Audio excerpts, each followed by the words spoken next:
I just actually just finished a 15-mile ride, and what I'm finding is that I am running out of time more so than out of energy. I'm super happy with the bike. I feel like it's going to make me a better rider because I have to be more conscious about which lines I pick.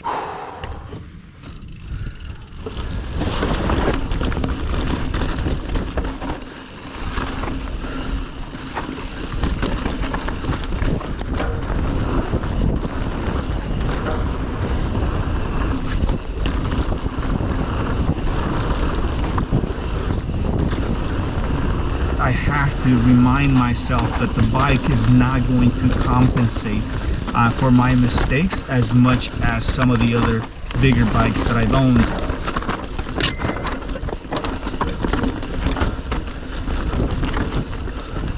Let me back up for just a quick minute and start with why I decided to get this bike. I owned a number of different bikes in the last 8 years. All of them, I want to say, have been enduro, long travel, slack, and this is my first trail bike. The reason why I decided to go with this bike is because at this point in my life, I guess, I'm more focused on my fitness more than anything else. So I'm not chasing PRs, I'm not looking to race, I'm not looking to go out and ride the gnarliest trails at whatever bike park. I want to focus on my fitness. Down the street, I have a short little trail network where I can pedal from home. It is Monday morning. It's about 39 degrees Fahrenheit out here, 7 a.m. And this is one of the reasons why I decided to go with this bike. And that is because it's pedal efficient. And these are my backyard trails, like literally nothing too crazy, but it makes for a really good workout, especially when you're short on time. I need to be in at work in a couple of hours. I'm able to come out here, get a short ride in terms of time and mileage, but it makes for a really good midweek workout. And on a long travel enduro bike, 160, 170, even on my Bronson, it's more of a chore to climb on those type of bikes up these type of trails than it is fun. Not so with this bike. It makes for an enjoyable climb. It makes for a good workout. It's got that enduro geometry that makes it fun on the way down as well. I want to focus on my fitness, and so I wanted a bike that was going to allow me to pedal up more efficiently, more comfortably, without any unnecessary strain anywhere on my back. And I also wanted a bike that could take on the descents, at least the ones that we have here in my local trails,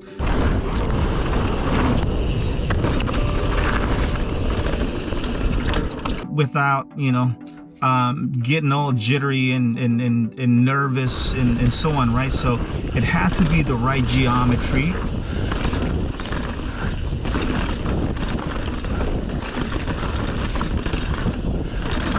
Short travel, but enough travel to take on what I do have here locally, and pedal efficient.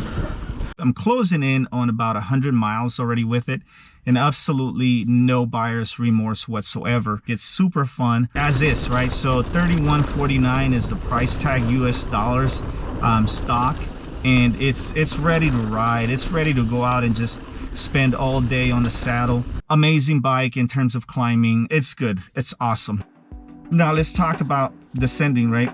It is 140 travel up front, and it is 130 out back. So you're definitely gonna feel a lot more, and I am feeling more of the trail.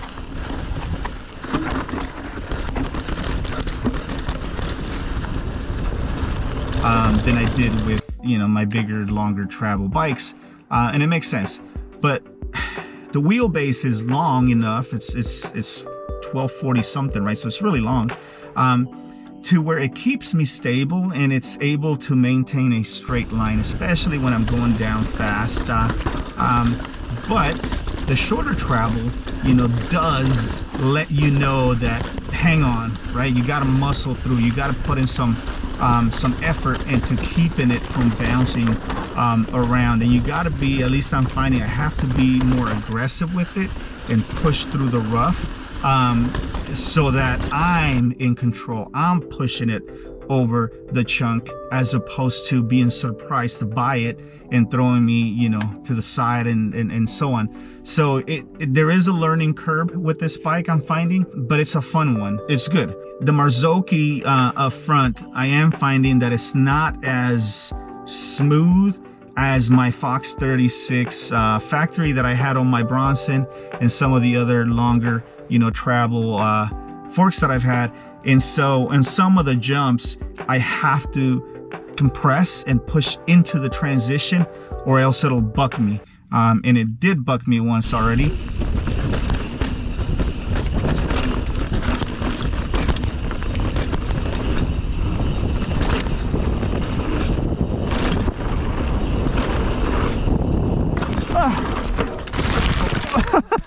And so it got me a little nervous there. I thought it was more so the shorter travel, and it is part of that, but I think it's more of the fork as well, in that when I'm going through that transition, it's not as smooth going through it, and so when I leave the lip, I'm just not in the right position. So I'm not going to blame it on the fork. It's obviously my skill level also, but in part it is a different type of fork so than I'm used to. But I do like it. As a matter of fact, I have a brand new 150 mil air shaft, so I'm gonna make the fork 150. I've already overstroked the shock, so it's now 135. Even though it's 5 millimeters, and I don't know, maybe it's mental, but it feels much better than the 130.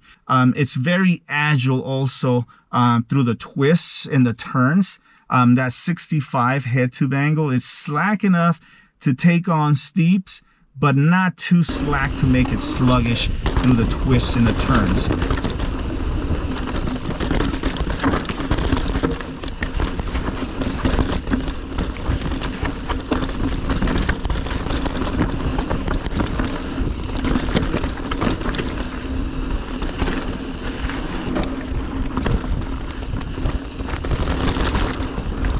3 reasons why I bought this bike were the price, the geometry, and the components, and they all work well.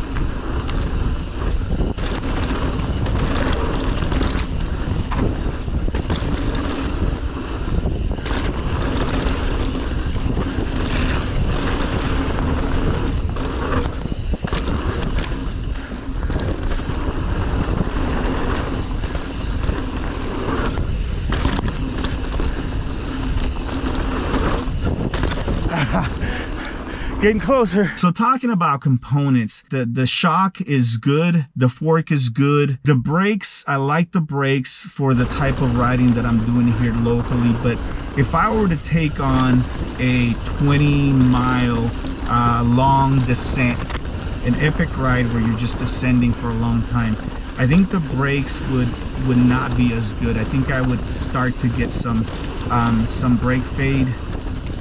I think those brakes are not going to be as responsive as I'm gonna need them to be. So future upgrade. The tires, first time running the Vittoria tires, I like them. I really am digging those tires a lot. The dropper, that SDG Talus dropper, it's snappy, it gets back up and it goes down quickly. Again, it's only closing in on 100 miles, so yet to see long-term. Owning a bike, it's about the trails that you ride, as well as the type of riding that you're currently into. It feels soft right now too. Yeah. I mean, from where you at, right here is 20 footer top. Yeah. You know, I'm gonna be 50 later this year. I wanna be healthy, I wanna be stronger, I wanna be fit, I wanna be able to pedal for 20, 30 miles. And so I think this bike is the right bike for me at this time. It's an amazing bike. I'm very pleased with it. I'm glad I went this way. I hope that you found this video useful. I don't know if I'm missing anything, and maybe I'm sure that I am. Drop the questions in the comments. I'll be more than happy to respond to them. Do take note of the trails that I'm riding, the climbs, the descents, and then obviously, you know, the type of riding that I do. And if, you know, everything kind of aligns and seems similar to your situation, then this may be the right bike for you. Thank you so much for watching. If you're still watching, hit that like button. It helps the channel. Share it. And if you haven't subscribed, subscribe now. More videos to come. Until next time, God bless and ride your own ride.